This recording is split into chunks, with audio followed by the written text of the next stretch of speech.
Hi,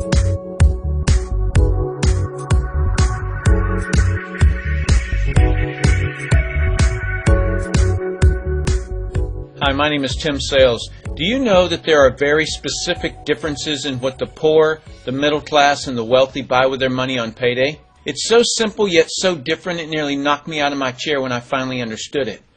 I'm going to show you exactly what I'm talking about, and you can evaluate for yourself why the wealthy keep getting wealthier and the poor keep getting poorer and the middle class are stressed out. To understand this, I need to make sure you understand some basic business terms in the way that I'm using them. The words that you need to know are income, which means money you bring in, expenses, which means money you spend, assets, which is the most confusing one. An asset is defined as something that pays you. If you're an accountant or a financial planner, I just raised your eyebrows a little because the traditional definition of an asset is things you own. More on that in just a second. Liabilities is the last definition and is defined as things that cost you. A house is typically viewed as an asset, but can it actually be a liability? Yes. By the definition I used earlier, anything that costs you money is a liability, not an asset. But to answer your curiosity, yes, a house can be considered an asset. When is it an asset? When it pays you money. If you were to buy a house and rent it out, and it paid you a positive cash flow every month, that would then be considered an asset. One more time on the definitions, just to be very clear before we continue. Income is money you make, expenses are money you spend, an asset pays you, and a liability costs you. Now let's look at what the poor buy on payday. On payday, the poor buy what I'm going to call stuff. What is stuff? Inexpensive things that people buy that they don't really need to survive. You go into someone's house and you can't find any counter or tabletop space in the whole house because of all the stuff on it. You can't find a single foot of white space on any wall in their house because of all the stuff that's hanging on it. Where did they get this stuff? They bought it at the flea market, at the garage sale, at the dollar store, at the craft show. Their house and their car is full and cluttered with stuff. So income comes in on payday and then goes straight out the expense column to buy stuff. The poor really never educate themselves on assets and liabilities. The poor justify their buying all of this stuff by claiming that it costs so little. Yes, it was very cheap, inexpensive, not a lot of money, but over the years, it's all they ever had. The problem is their income never produced or created more income. I know this group very well because this was me. This was the way I was raised. I, in no way, am cutting or undermining this group of people or any other group. I just see a lot of financial pain out there and that need not be that way. I only want to help you and hopefully you'll pass this information on to people you care about. Creating wealth is not a mystery. It's a formula. The only reason someone doesn't create wealth is because they don't know or don't apply the formula. Let's continue on and look at the middle class. The middle class is the group that society mistakenly thinks are the rich. They are not. Yes, they typically earn a six-figure income, but what they buy on payday keeps them prisoners of the middle class. What they buy on payday are liabilities. Remember the definition of a liability? Things that cost you? By buying liabilities, the money gets pushed up and out their expense column.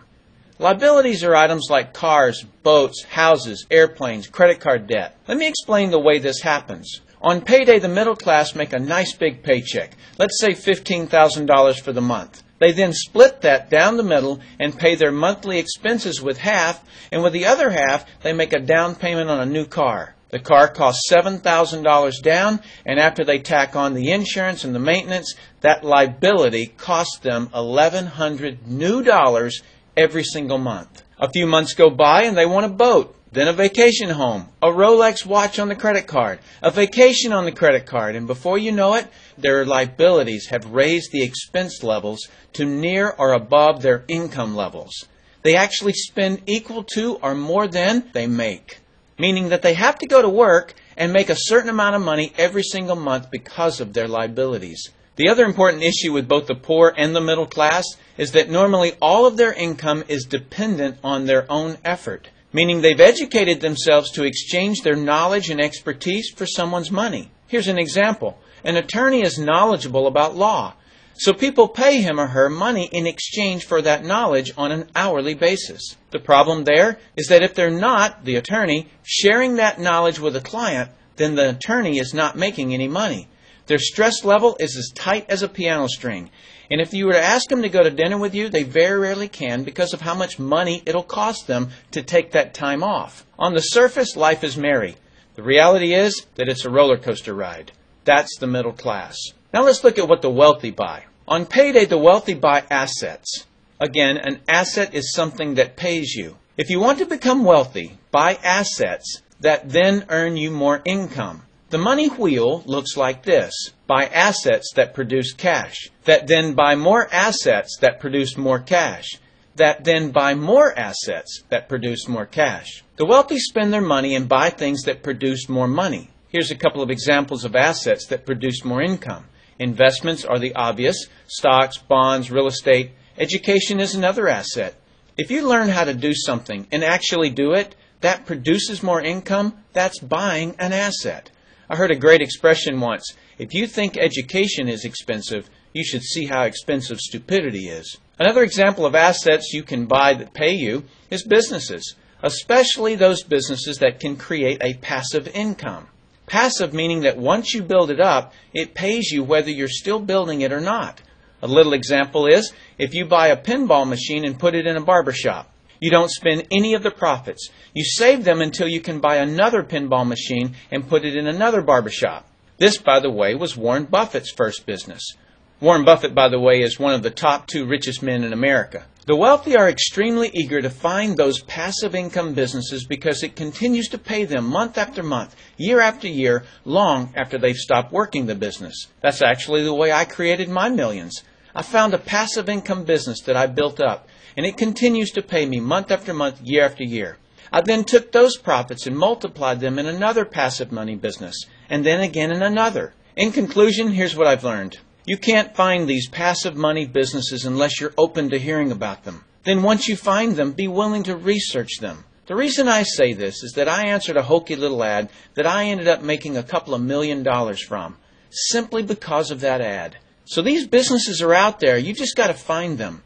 You've also got to be educated enough that when the right situation does present itself, you don't miss it. So remember, the poor buy stuff, the middle class buy liabilities, and the wealthy buy assets, preferably businesses that can create passive money. Then take that money and buy another asset that produces more money. That's the wealth creation formula. I sincerely hope that you've learned a couple of things from this explanation. I'm Tim Sales.